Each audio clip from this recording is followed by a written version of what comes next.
Start है ये तो बढ़िया।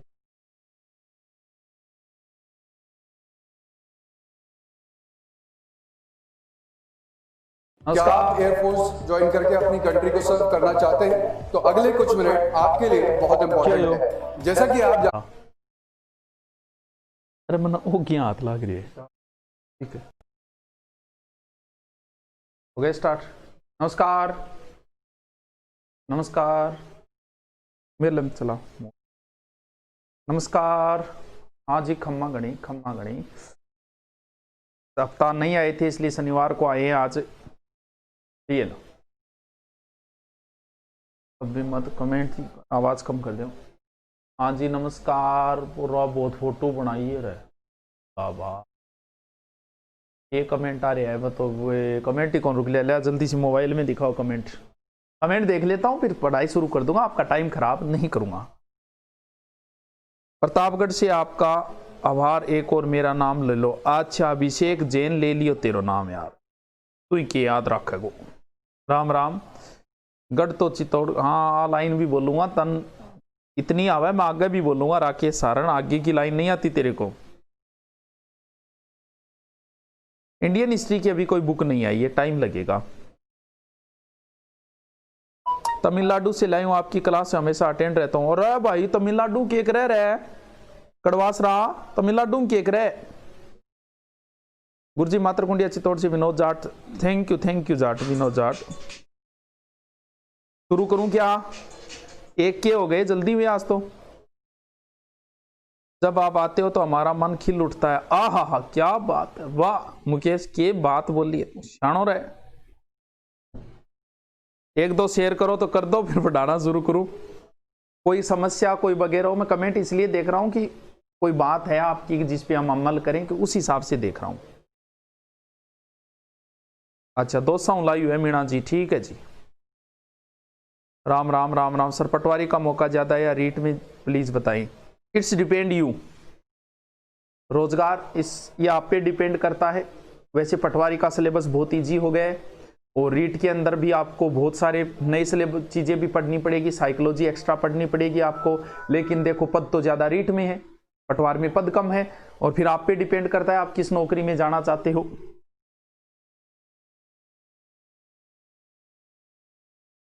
करूं शुरू? चलो शुरू करूं फिर। सर मैं पाकिस्तान से हूं, राजकुमार कुमाऊत। अरे भैया क्यों डरावे रहे लोग, जांच बैठ जाएगी मार पर। अच्छा, फूल चमन, फूल कहते हैं चमन बदल गया, तारे कहते हैं गगन बदल गया, मैं कहता हूं आपके आने से हमारा घर ही बदल गया। वाह क्या दर्द है तेरी आवाज में छुरे। चलो शुरू करते हैं, बहुत हो गई बातें। चलो फिर, आज बहुत ही इंपॉर्टेंट दुर्ग है, कहीं नहीं जाना है जब तक ये टॉपिक चलेगा, किसी को हिलना भी नहीं है, कहीं नहीं जाना है। बहुत सारी नई नई बातें बताएंगे। एक इंपॉर्टेंट दुर्ग है ये, इसीलिए चित्तौड़ और कुंभलगढ़ के बाद में लगभग आपके दुर्ग कंप्लीट हो जाएंगे। इसके बाद जोधपुर के वो जैसलमेर बीकानेर वगैरह दुर्ग बचे हैं, वो पढ़ के फिर दुर्ग का एक टेस्ट लूंगा। और इसके बाद दुर्गों का कोई क्वेश्चन नहीं बनता, मुझे नहीं लगता कि इससे बाहर भी कोई क्वेश्चन आ सकता है। हाँ जी मिशन, हाँ ठीक है जी, चल तो शुरू करता हूं। कौन सा दुर्ग पढ़ना है? चित्तौड़गढ़ पढ़ना है। और इसके बारे में जो कहावत आती है, वो अबुल फजल ने तो इतना ही कहा था कि गढ़ तो चित्तौड़गढ़ बाकी सब तो गढ़िया। और वहां वालों ने एक लाइन और जोड़ दिया गया कि गढ़ तो चित्तौड़गढ़ बाकी सब गढ़िया, रानी तो पद्मिनी बाकी सब पिदिया। अगली लाइन था नावे को नहीं, मैं आज सिखाती था। गढ़ तो चित्तौड़गढ़ बाकी गढ़िया, रानी तो पद्मिनी बाकी सब पिदिया। चलो शुरू करा फिर। भाई बहुत ऊंचो है, कौन से पठार पर है? मेसा पठार पर। 720 मीटर तो ऊंचो बता मेसा पठार पर। मेसा पठार के ऊपर वो दुर्ग बनेड़ो है। और दुर्ग का पहली तो 7 दरवाजा में, दरवाजा को जिक्र तो बाद में करांगा आपा। फिर ऊपर यो दुर्ग बनेड़ो से यो लो। सबसे पहले किसने बनवाया? बात तो यही मैंने, इस दुर्ग के 2 नाम आएंगे, चित्रांग या चित्रांग मौर्य। कई बार आरपीएससी को बड़ा मजा आता है स्टूडेंटों को परेशान करने में, लेती है मजा ये भी। तो इसने एक बार प्रश्न पूछा कि चित्तौड़ दुर्ग किसने बनवाया, और उसने क्या किया, ऑप्शन के अंदर क्या दिया पता है क्या, चित्रांग अलग दे दिया, चित्रांग अलग दे दिया। अरे भाई किंग ऑफ बाजे है, चित्रांग अलग दे दिया और चित्रांग अलग दे दिया। कोई चित्रांग करके आ गया, कोई चित्रांग करके आ गया। अब आरपीएससी ने जो भी माना, मान ले चित्रांग मान लिया, तो चित्रांग पे ऑब्जेक्शन उठ गया। हाईकोर्ट ने पूछा करे के लोचो है, क्यों परेशान करो कि नहीं, जब थान खुद नहीं कौन बेरो कहेंगे उत्तर की है चित्रांग है, चित्रांग दे तो ऐसा प्रश्न दो ही क्यों। इसके बाद नियम बना दिया कि ऐसा कोई विवादित प्रश्न नहीं दिया जाएगा। अब जैसे कई बार बच्चे पूछते हैं सर ये दोनों आ गए, तो अब नहीं आएगा, अब किसी प्रकार का ऐसा विवादित क्वेश्चन नहीं आएगा, दोनों ही सही है, चित्रांग भी सही है और चित्रांग भी सही है। अब देखो, अब लेकिन चित्तौड़गढ़ दुर्ग का आधुनिक निर्माता किसे माना जाता है पता है क्या, चित्तौड़ दुर्ग का आधुनिक निर्माता वैसे कुंभा को माना जाता है। तो आप दोनों ही ध्यान रख लेना, चित्तौड़ दुर्ग। और सबसे पहले ये तो बना लिया हमने 7 दरवाजे मेसा पठार के ऊपर, हम चित्तौड़ दुर्ग के अंदर हमने प्रवेश कर लिया। लेकिन चित्तौड़ दुर्ग के कुछ उपनाम है, वैसे तो नहीं पूछे गए लेकिन थोड़ा ध्यान रख लेना। चित्तौड़गढ़ को चित्रकूट भी कह सकते हो आप, सिरमौर दुर्ग भी कह सकते हो, राजस्थान का गौरव भी कह सकते हो। सर गौरव क्यों है, गौरव तो है ही, हम तो घमंड करते हैं जी चित्तौड़गढ़ पे, क्योंकि चित्तौड़गढ़ ने बहुत कुछ देखा है। चित्तौड़गढ़ ने इतना सहन किया जितना राजस्थान में किसी ने किया ही नहीं। इसने 3 साके सहन किए चित्तौड़ ने, पता नहीं कितने आक्रमण सहन किए। हम जब इतिहास पढ़ाते हैं तो चित्तौड़ का 3रा साका जब पढ़ाते हैं तो शानदार तरीके से माहौल बनता है, क्योंकि हम गौरव करते हैं चित्तौड़ के ऊपर। तो राजस्थान का गौरव बाजरा भी है, ध्यान रहे, राजस्थान का गौरव खेजड़ी भी है, ये भी ध्यान रहे। चित्तौड़ भी राजस्थान का गौरव है, बाजरा भी है, खेजड़ी कोई चीज और भी हो सकती है राजस्थान का गौरव, ठीक है। हाँ गुरुजी ठीक है। दक्षिणी पूर्व का द्वार भी आप कह सकते हो इसे, और दुर्गों का दुर्ग भी आप इस दुर्ग को कह सकते हो। और बाकी इस लाइन सबको पता है, गढ़ तो चित्तौड़गढ़, बाकी सब तो गढ़िया। गुरुजी कितोक बड्डो है वो दुर्ग, आगे चला। ये दुर्ग ने सिर्फ एक बार प्रारंभिक बातें बताई, अगली बात अगले पेज पर बताऊंगा। ओ लो मेसा पठार, और मेसा पठार पर ओ लो चित्तौड़गढ़ दुर्ग। इतो तो लंबो है टाबरो, इतनो चौड़ो है टाबरो, लगभग का 8 किलोमीटर तो लंबो है, 2 किलोमीटर चौड़ो है। अब उस दुर्ग की सबसे विशेष बात क्या है, सबसे पहले आप इसी चीज पर गौर किया करो।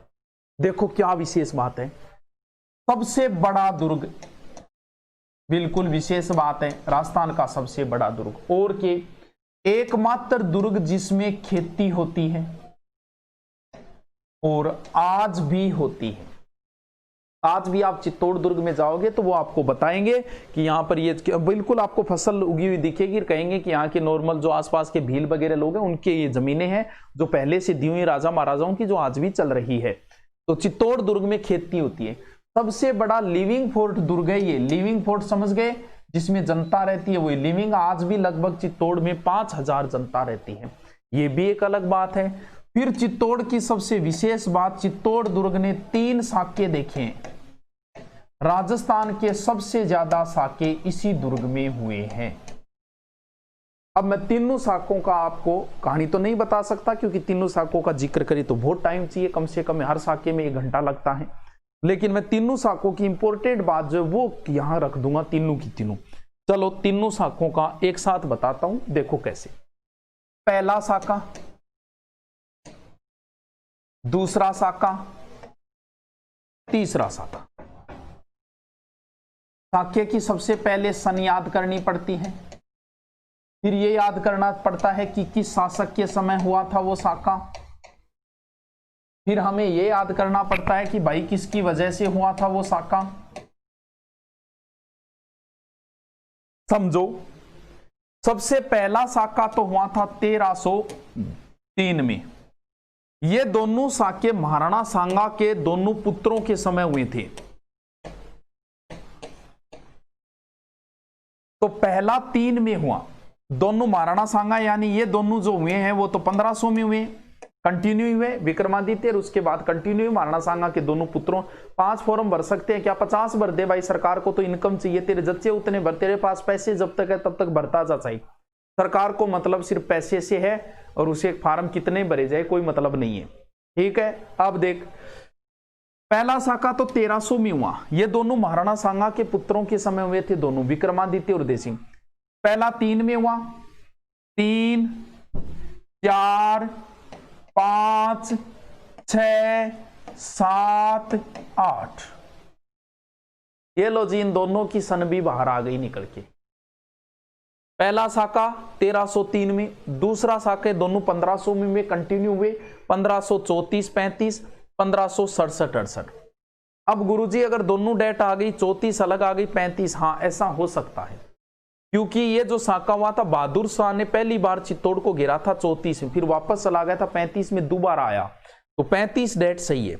अगर 67, 68 दोनों डेट आ गई तो अलग अलग, तो फिर 68 सही है, क्योंकि अक्टूबर में 68 में चित्तौड़ को अकबर ने घेरा और जो साका हुआ था वो फरवरी 68 में हुआ था, तो जो साका की डेट है वो तो 68 है, लेकिन ये दोनों डेटें साथ में लिखी जाती है।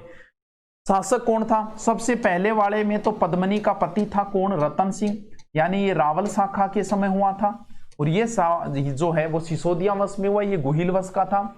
दूसरा साका तो है वो विक्रमादित्य के समय हुआ, विक्रमादित्य, मीरा का जो देवर था वो विक्रमादित्य, जिसकी हत्या बनवीर ने की थी।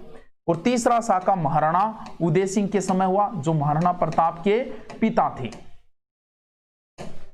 ठीक है। आक्रमण किसका हुआ? पहले साके के समय तो अलाउद्दीन खिलजी था ही, दूसरे के समय गुजरात का बहादुर शाह था, और तीसरे के समय अकबर था। लेकिन रानियां याद करो तो पहले वाली रानी तो सबको पता है कि पद्मिनी के समय हुआ था। इस समय राजकार ये है, क्योंकि विक्रमादित्य अयोग्य शासक था, उम्र कम थी, 16 साल का था, तो राजकार ये राजमाता कर्मावती चला रही थी, कर्मावती सांगा की पत्नी, तो राजमाता कर्मावती चला रही थी। तो ये साका वैसे किसके समय हुआ? कर्मावती के समय। और ये साका जो हुआ था वो किसके समय हुआ? वो उदय सिंह नहीं थे, यहाँ जयमल और फत्ता थे, फत्ता की पत्नी फूलकंवर के नेतृत्व में हुआ। पहले साके के समय 1600 रानियों ने जोहर किया, दूसरे के समय 13,000 रानियों ने जोहर किया, और तीसरे के समय 700 रानियों ने जोहर किया। तो वैसे तो सबको आती है, लेकिन मैंने एक साथ बता दी इसको कि ठीक है, अच्छा लगे। अब किसी को यहां से कोई प्रश्न पूछना हो पूछो, फिर मैं आगे चलूंगा।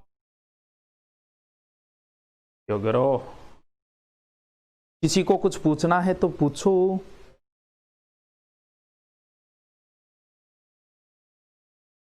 वाह, हाँ, तो आपने रामेश्वर पाल जी कह रहे हैं कि रविवार का दिन था, खेल रहा था क्रिकेट, दोस्त तेरी याद में मेरा उड़ गया विकेट। वाह यार, गजब यार की बात है।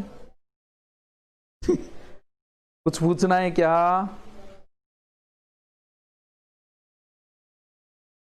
सर जोहर क्या है? जोहर और साके की मैंने अलग से वीडियो डाल रखा है, वो समझो, आपके कंसेप्ट क्लियर हो जाएगा।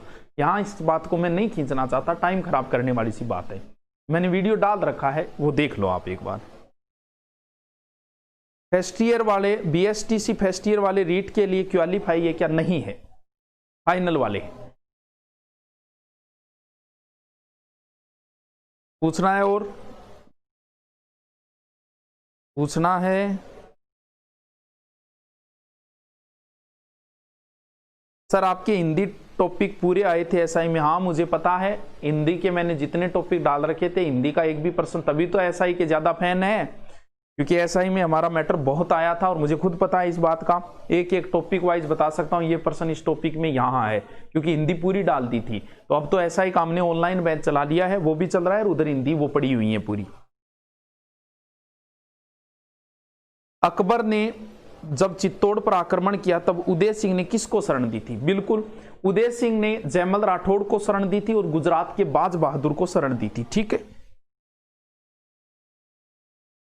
सर महाराणा प्रताप की जाति क्या? महाराणा प्रताप सिंह सिसोदिया वंश से थे, इसी वंश से थे, यानी ये तो जो है गुहिल वंश है, और ये सिसोदिया वंश है, वो सिसोदिया वंश से थे। सिसोदिया सरदार बोला जाता है ना उन्हें। कोई समस्या नहीं है तो आगे चलूं, मैं आगे की बातें बताऊं। ये कुर्बानी है मेरे देश के लिए, जरूरत आने पर मैं जान दे दूंगा अपने वतन की। अब भाई कौन मांग रहे जान है? 73,000 क्या है? अरे 73 नहीं है, 13 है। वो मिटता नहीं है ना, इससे मिटाना पड़ता है इधर से। 13,000 रानियां हैं, 13,000 रानियों ने जोर किया था। सबसे बड़ा साका माना जाता है। दूसरा, सर महाराणा प्रताप की पत्नी फूलकंवर थी था? नहीं, इस समय महाराणा प्रताप नहीं है, इस समय कुंवर प्रताप थे वो। ये जो फूलकंवर है, अरे उदय सिंह ने चित्तौड़ दुर्ग जो है ना वो छोड़ दिया था अकबर के आक्रमण के समय। वो तो पहाड़ियों में चले गए थे और दुर्ग की जिम्मेवारी जयमल राठौड़ और फत्ता सिसोदिया को सौंप के गए थे। तो ये जो फूलकंवर है वो फत्ता सिसोदिया की पत्नी है। ठीक है, साथ क्या लिखा है? चले आगे, आगे चलूंगे, इजाजत दे दिया करो रे। चलो आगे, चलो चलते हैं फिर। ठीक है,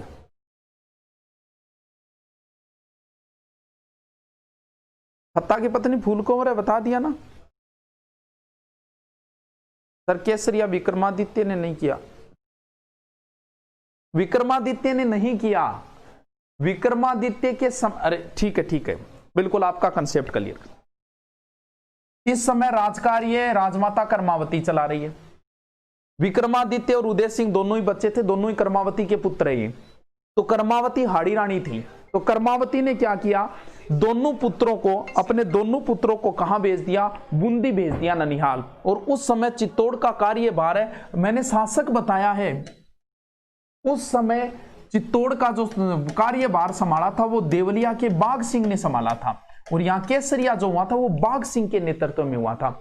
जैसे यहां पर उदय सिंह ने केसरिया नहीं किया था, यहां पर केसरिया किसने किया था? जयमल और फत्ता ने किया था। यानी ये दोनों जो है ना केसरिया इन दोनों ने नहीं किया था। समझ गए? ठीक है, चलो आगे, आगे चलो, इजाजत दो। जय हिंद। ठीक है, क्या पूछ रहे हो? पर्सन भी आपके क्या पूछ रहे हैं? हल्दी घाटी 18 या 21 दोनों सही है।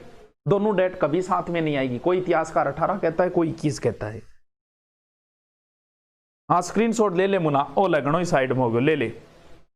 ठीक है, कुछ पूछना है?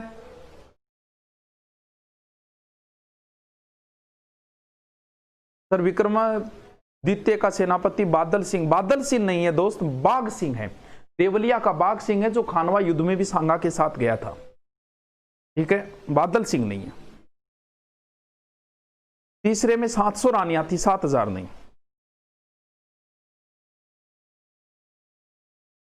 सर पहले में 1600 या 16,000, बिल्कुल। पद्मनी पे कई ग्रंथ लिखे गए, ग्रंथ में 16,000 भी है, लेकिन नहीं मान सकते, इतनी जनसंख्या तो क्या हो सकती है उस समय, इसलिए 1600 ज्यादा सही है। बाकी दोनों ही आती है, किसी ग्रंथ में 16,000 है, किसी में 1600 है, लेकिन 1600 ज्यादा सही है। ठीक है,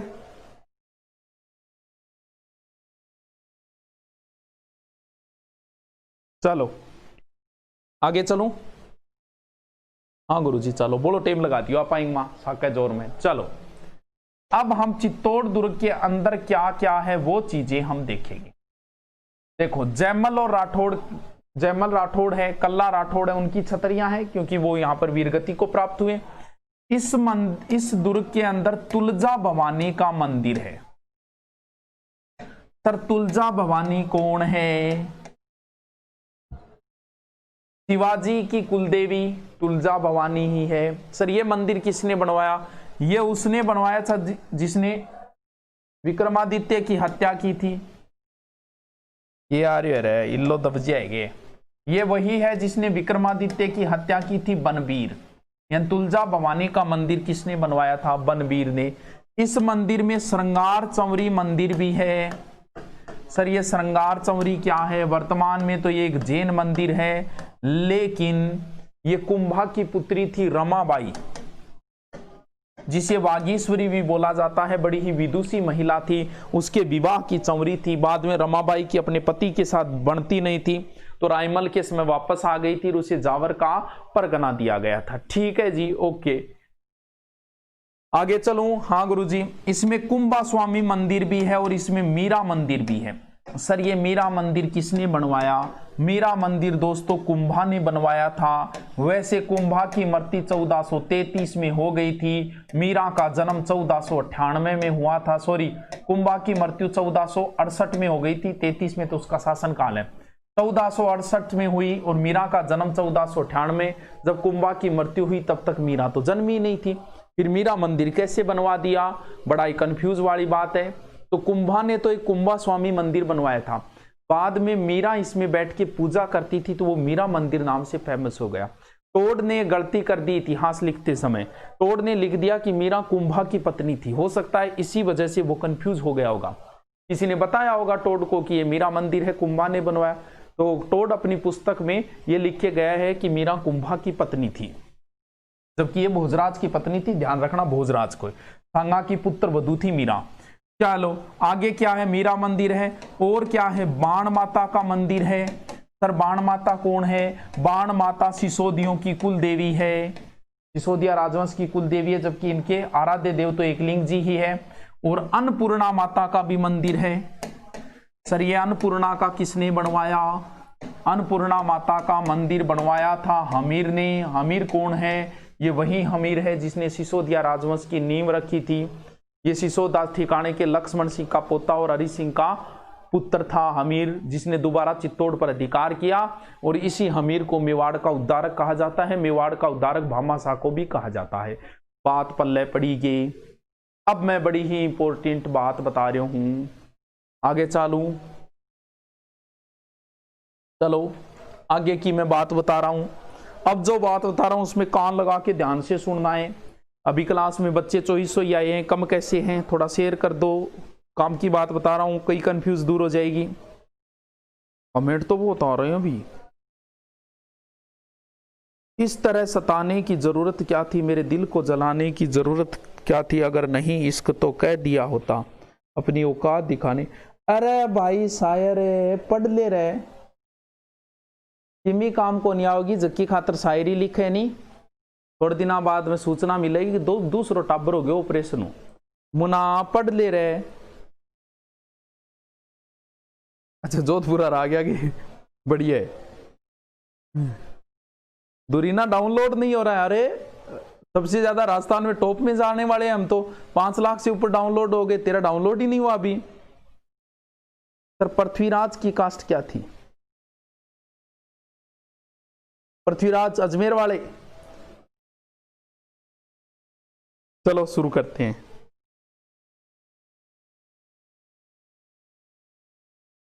चलो हम अच्छे थे, अच्छे हैं, अच्छे रहेंगे। अरे फिक्र तो वो करो जो बोलते कुछ है, कहते कुछ है, होते कुछ है। अरे भाई किंग्स आगे शायरियां चल रही है। चलो छोड़ो, हाँ शुरू करो। हाँ चलो देखो, चित्तौड़ दुर्ग में 2 चीजें हैं, उनकी मैं आज आपको कंफ्यूज दूर करूंगी जो आपके हमेशा ही रहता है। चित्तौड़ दुर्ग में एक तो है विजय स्तंभ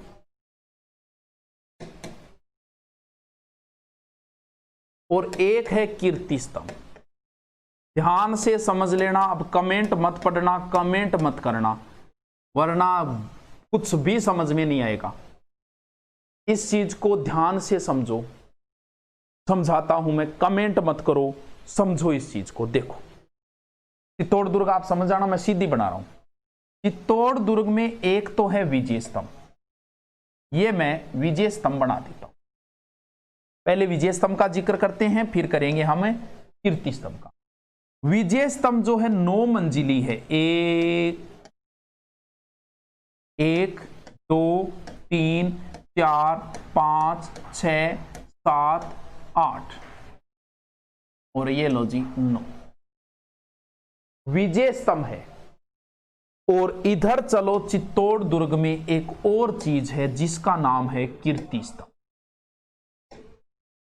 1 2 3 4 5 6 और 7, ये लो जी,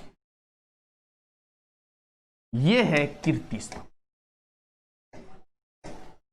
ढंग से समझना इसको। विजय स्तंभ और कीर्ति स्तंभ कई बार गड़बड़ हो जाती है और कुछ किताबें इन्हें एक ही कर देती। विजय स्तंभ अलग है, कीर्ति स्तंभ अलग है।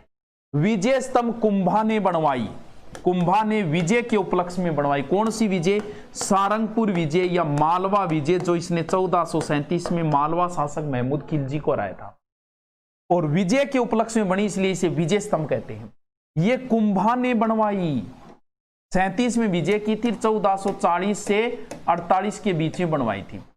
ये कुंभा ने नहीं बनवाई। कुंभा से 12वीं शताब्दी में, कुंभा से 200 साल पहले बनी हुई है। ये कुंभा ने बनवाई, ये कुंभा ने नहीं बनवाई। ये 9 मंजिला है। इस पर 90 लाख रुपए खर्चा आया था। इसकी तीसरी मंजिल पर 9 बार अल्लाह लिखा है, और इसकी 9वीं मंजिल पर भी कुछ ना कुछ तो लिखा हुआ ही है। दोबारा समझो, विजय स्तंभ 9 मंजिला है, कीर्ति स्तंभ 7 मंजिला है। विजय स्तंभ 9 मंजिला और 120 से 122 फीट ऊंची है, जबकि कीर्ति स्तंभ 7 मंजिला और 75 फुट ऊंची है। विजय स्तंभ 9 मंजिला, कीर्ति स्तंभ 7 मंजिला। ये 120 फुट है, ये 75 फुट है। ये कुंभा ने बनवाई, ये कुंभा ने नहीं बनवाई। ये किसी विजय के उपलक्ष्य में बनी है, वो जैन धर्म से संबंधित है। पहले मैं इसका जिक्र करता हूं आगे का। विजय स्तंभ की तीसरी मंजिल पर 9 बार अरबी भाषा में अल्लाह लिखा है। कई बार प्रश्न पूछ लेते हैं कुंभा किसका भगत था, क्योंकि मेवाड़ वाले सब एकलिंग जी के भक्त थे, लेकिन कहते हैं कि कुंभा तो विष्णु का भक्त था। कुंभा जो कुछ भी बनवाता था उसके आगे विष्णु की मूर्ति लगाता था। इसके आगे भी लगी है, इसलिए इसका दूसरा नाम क्या है? विष्णु ध्वज है। समझे क्या? ये कुंभा ने बनवाई, ये जैन व्यापारी जिज्जा ने बनवाई। यानी जिज्जो इंगो नाम है, वो कि जिज्जो को नहीं, नाम है इंगो जिज्जो। ये कुंभा ने बनवाई, वो कुंभा ने नहीं बनवाई। और क्या चीज है? विजय स्तंभ की तीसरी मंजिल पर 9 बार अल्लाह लिखा है। इसमें बहुत सारी मूर्तियां हैं, हिंदू धर्म के प्रत्येक देवी देवता की मूर्ति है, इसीलिए इसे मूर्तियों का अजायब घर कहते हैं। लेकिन 8वीं मंजिल पर कोई मूर्ति नहीं। विजय स्तंभ अलग है, कीर्ति स्तंभ अलग है। विजय स्तंभ कुंभा ने बनवाई, वो कुंभा ने नहीं बनवाई। ये 9 मंजिला है, वो 7 मंजिला है। ये 120 फुट है, वो 75 फुट है। इसमें 90 लाख खर्चा लगा। इसका संबंध कुंभा के साथ है, उसका कुंभा के साथ नहीं है। अब मैं फिर कंफ्यूज करूंगा आपको। विजय स्तंभ अलग है, कीर्ति स्तंभ अलग है, लेकिन अब फिर वो आपसे एक चीज और पूछेगा, जिसका नाम है कीर्ति स्तंभ में प्रशस्ति। अब फिर गड़बड़ होगी, अब फिर गड़बड़ होगी। ये गड़बड़ हुई। विजय स्तंभ अलग है, कीर्ति स्तंभ अलग है।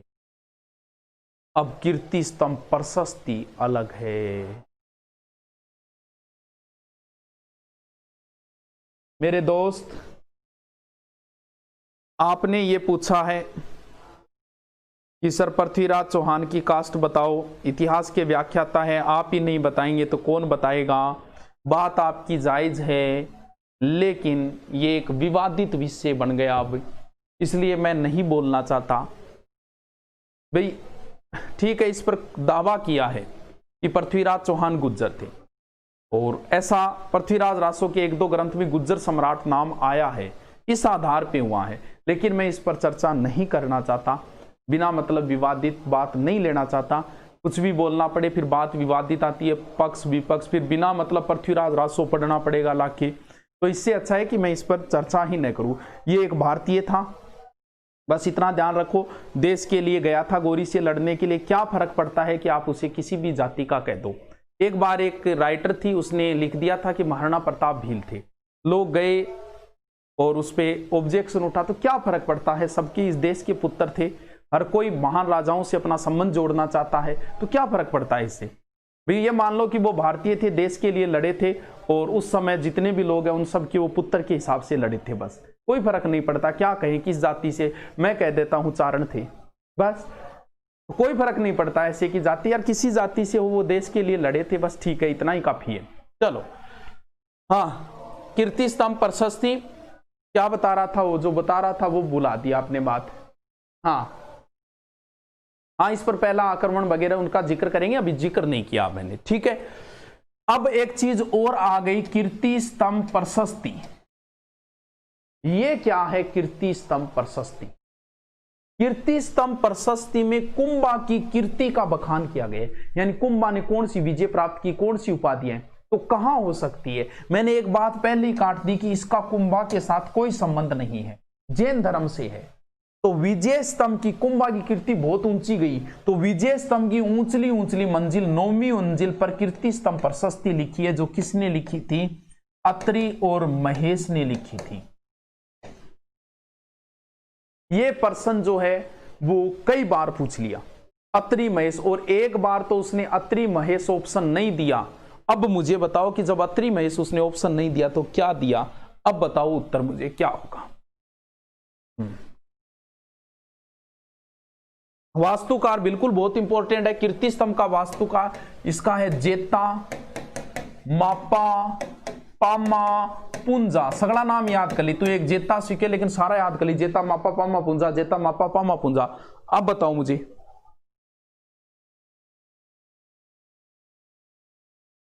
अत्रि महेश अगर ऑप्शन नहीं दिया उसने, एक बार एग्जाम में बहुत बार पूछा, तो क्या ऑप्शन दिया?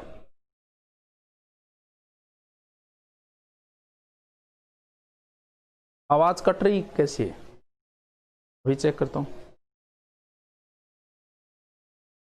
हाँ जी,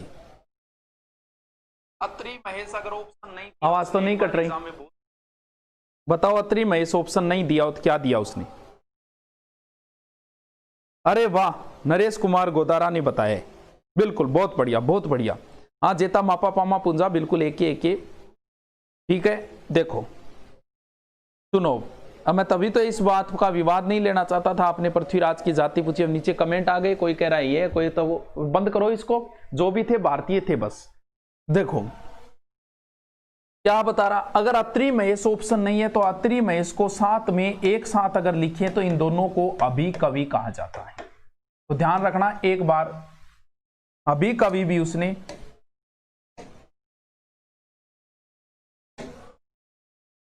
अभी कवि भी दे दिया था। हाँ बिल्कुल, इसके अंदर 157 सीढ़ियां हैं, 157 सीढ़ियां। सही क्यों नहीं चल रहा है? बिल्कुल 157 सीढ़ियां हैं। अब मैं एक चीज और बता रहा हूं आपको, अभी पूरा नहीं हुआ है विजय स्तंभ कीर्ति स्तंभ।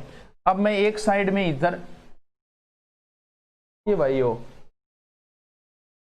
अरे मैं क्या दबा दियो। हाँ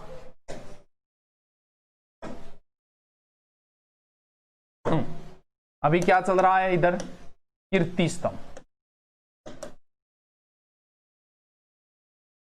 विजय स्तंभ, सॉरी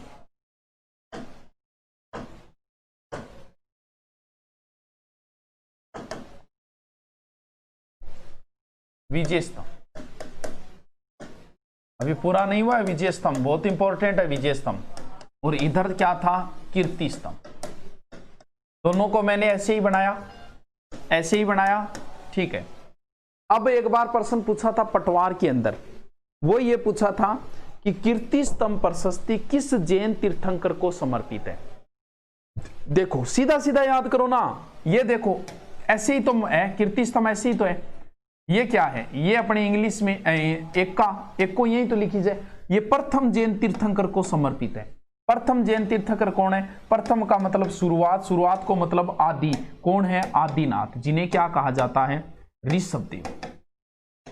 सर ये भी तो एक है, बिल्कुल, वो भी एक को सही बन रहे। इन ऊपर 1 रुपये की डाक टिकट जारी हो रही है। विजय स्तंभ पहली इमारत है जिसके ऊपर डाक टिकट जारी हो। वो इस प्रॉब्लम आ रही है कि देखो कई कमेंट आ रही है। चलो अब मैं जो चीजें बता रहा हूं वो आपको रटनी है, और अधीनस्थ बोर्ड ऐसे प्रश्न सबसे ज्यादा पूछता है। देखो कौन कौन से। सबसे पहले किस पर है ये कमेंट? ध्यान रहे ये कमेंट जो है वो विजय स्तंभ पर है। पहला कमेंट दिया टोड ने, इनको भैया रट लेना, लिख लेना में जितने भी कमेंट है, क्योंकि विजय स्तंभ इंपोर्टेंट है, राजस्थान पुलिस का प्रतीक चिन्ह है, माध्यमिक शिक्षा बोर्ड का प्रतीक चिन्ह है। अब समझो इसको दोबारा। टोड ने विजय स्तंभ के लिए क्या कहा? टोड ने विजय स्तंभ के लिए कहा कि विजय स्तंभ तो कुतुब मीनार से भी श्रेष्ठ है। इनको लिख लेना ढंग से। फर्ग्यूसन ने क्या कहा? ये कला मर्गीय था फर्ग्यूसन। फर्ग्यूसन ने इसे रोम के टार्जन के समान बताया। आरपी व्यास ने क्या कहा? आरपी व्यास ने इसे हिंदू प्रतिमा, हिंदू प्रतिमा, आप इनको लिख लेना, 2-3 बार पढ़ना, हिंदू प्रतिमा शास्त्र की अनुपम निधि कहा। अनुपम निधि। डॉक्टर सीमा राठौड़ ने क्या कहा? सीमा राठौड़ ने कहा संगीत की भव्य चित्रशाला। अभी कमेंट पूरे नहीं हुए, विजय स्तंभ पे और भी कई कमेंट है। ओझा ने क्या कहा? डॉक्टर ओझा ने कहा पौराणिक देवताओं का अमूल्य कोष, यानी पुरानिया देवता सगड़ा अठी मिल गया है भाई। गोपीनाथ ने क्या कहा? सारे याद करने आपको। गोपीनाथ ने कहा लोक जीवन का रंगमंच, लोक जीवन का रंगमंच। उपेंद्र ने क्या कहा? उपेंद्र डे ने कहा विष्णु ध्वज। समझे आगे? बहुत है कमेंट, इतना क्यों याद करी जाएगा, करना पड़ेगा नौकरी लागण खातो। सर चित्तौड़ दुर्ग किस वंश का बनाया है? चित्रांग या चित्रांग जो था ना वो मौर्य वंश से था, तो मौर्य वंश का बनाया हुआ है। सर इस पर बाद में किसका अधिकार? चित्तौड़ दुर्ग वह है वो बड़ा ही अदर जुल्म में रहा, कभी किसी के पास कभी किसी। देखो सबसे पहले मेवाड़ वालों की राजधानी नागदा थी। बप्पा रावल ने मेवाड़ वालों की राजधानी नागदा बनाई। फिर दूसरी राजधानी मेवाड़ वालों की आहड़ बनी जो अलट ने बनाई, और तीसरी राजधानी जो है वो मेवाड़ वालों की वो बनी थी चित्तौड़। पूछ लिया तो मैं पूरा ही बता देता हूं। चित्तौड़ जो राजधानी है वो किसने बनाई थी? वो दोस्त जेतर सिंह ने बनाई थी। और दशरथ शर्मा जो है वो चित्तौड़ का प्रथम विजेता जेतर सिंह को ही मानता है। कीर्ति स्तंभ किस सन में बना है? 12वीं शताब्दी नाम आता है इसमें, वैसे सन का नाम नहीं आता। 12वीं शताब्दी में बनी थी, जैन व्यापारी जीजा ने बनवाई थी। हाँ, पांडु बहुत सारे दरवाजे हैं। पांडुपोल दरवाजे के ऊपर बाघ सिंह की छतरी है, भैरूपोल पे कल्ला राठौड़ की है, तो वो ध्यान कर लेना। देखो सर नहीं समझ में, देखो चलो दोबारा समझाता हूं, इस चीज को लिख लेना भी, आप कहने ही लग गए राजधानी के लिए। देखो मेवाड़ लिख लेना, ठीक है। इधर मैं शासक लिखता हूं और इधर राजधानी लिखता हूं, ठीक है। समझो, सबसे पहले मेवाड़ राजवंश का संस्थापक कौन था? बप्पा रावल। बप्पा रावल ने अपनी राजधानी किसको बनाई? नागदा, ठीक है। उसके बाद में आया अलट। अलट ने राजधानी किसको बनाया? आहड़ को। फिर कौन आया? जेतर सिंह। और जेतर सिंह ने राजधानी किसको बनाया? चित्तौड़ को। सर कैसे याद करें? मेवाड़ गुहिल वंश का वास्तविक संस्थापक बप्पा रावल, सबको पता है। और मेवाड़ की पहली राजधानी नागदा। ए आ ऐसे याद कर लेना। अलट ने आहड़ को ए आ। चित्तौड़ के ऊपर 2 मात्रा है और जेतर सिंह के ऊपर भी 2 मात्रा, ऐसे याद कर लेना। जेतर सिंह जिसके समय मध्यकालीन मेवाड़ का स्वर्ण युग माना जाता है। सर आगे की ओर बताओ राजधानी, अभी बताता हूं। जेतर सिंह के बाद में राजधानी जेतर सिंह रहेगी। जेतर सिंह रहेगी कब तक रहेगी? फिर सिसोदिया राजवंश आ जाएगा। सिसोदिया में राणा हमीर, खेता, लाखा और लाखा का बेटा मोकल, और फिर कुंभा। कुंभा के समय राजधानी कुंभलगढ़ हो जाएगी, ठीक है। फिर आएगा सांगा। सांगा के समय वापस राजधानी चित्तौड़गढ़ हो जाएगी। फिर सांगा का पुत्र उदय सिंह।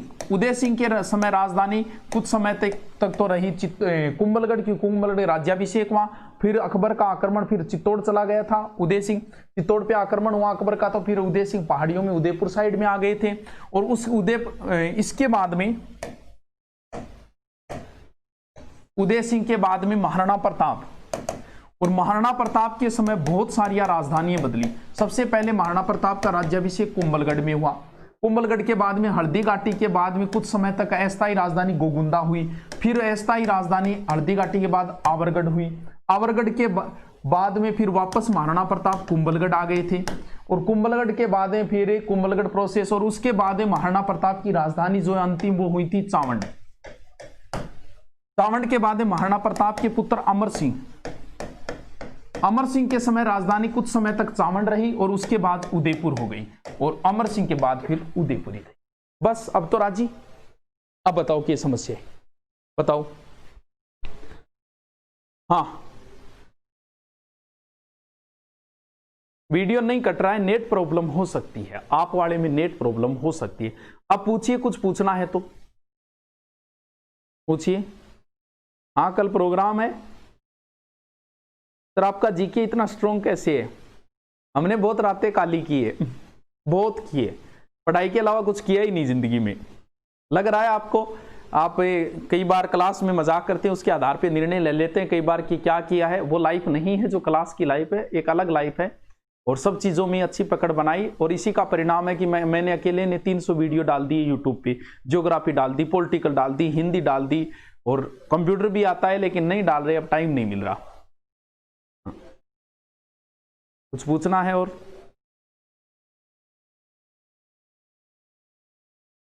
कल्ला राठौड़ जयमल राठौड़ एक ही है क्या? नहीं दोस्त, जयमल राठौड़ का भतीजा था कल्ला राठौड़।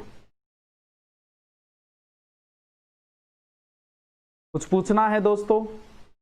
आप सबको कल 26 जनवरी है, आप सबको बधाई। इस दिन हमारा संविधान लागू हुआ था, और सबको बधाई मेरी तरफ से, खुशियां, लाडू वाडू सबको। चावंड कितने वर्षों तक राजधानी रही? राजेश यादव, बहुत अच्छा क्वेश्चन पूछा है आपने। चलो बताता हूं, देखो चावंड कितने वर्षों तक राजधानी रही।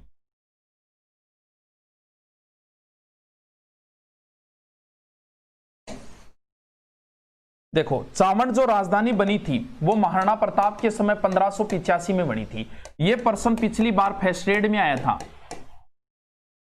यानी फर्स्ट ग्रेड में ये प्रश्न आया जिसमें बच्चों ने गलती क्या की। सबको ये पता था कि चावंड राजधानी 1585 में बनी, लेकिन गलती क्या की, उन्होंने सोचा कि महाराणा प्रताप की मृत्यु तक रही। उन्होंने 1597 में से 1585 घटा के उत्तर करके आए, वो ऑप्शन भी था उसमें। तो महाराणा प्रताप की राजधानी, महाराणा प्रताप के बाद में अमर सिंह के समय भी राजधानी चावंड रही, ठीक है। और अमर सिंह ने जब संधि की 1615, और जब संधि हुई तो उसमें यह तय हुआ कि आपका सब कुछ हम वापस देते हैं, आपका चित्तौड़ ले लो, मांडलगढ़ ले लो, कुंभलगढ़ ले लो, सब कुछ ले लो आपका वापस। तो तब अमर सिंह के समय राजधानी उदयपुर हो गई थी, चावंडी रही थी अमर सिंह के समय। लेकिन उसमें जो उत्तर था 1613 से घटा रखा था फर्स्ट ग्रेड में, इसने घटा, उसने चावंड राजधानी बताई थी। देखो 1613 में से मैं घटाता हूं 1585, कितने बचते हैं? 13, 5, 6, 7, 8, 9, 10, 11, 12, 13, 13, 6, हाँ बिल्कुल 28 उत्तर था उसका।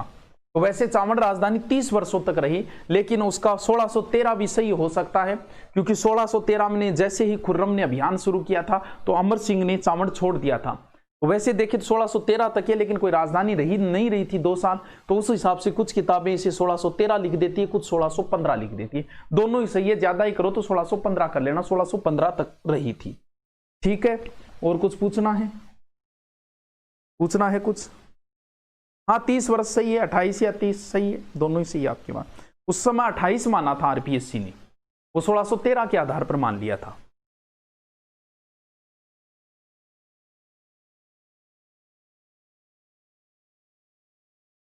कोई समस्या नहीं है, ठीक है।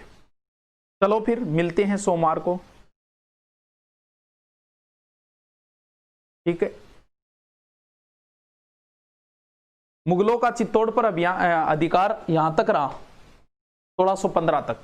चित्तौड़ वापस दे दिया था अमर सिंह को उस संधि के तहत, मेवाड़ मुगल संधि तक, ठीक है। ओके, फिर मिलते हैं जल्दी।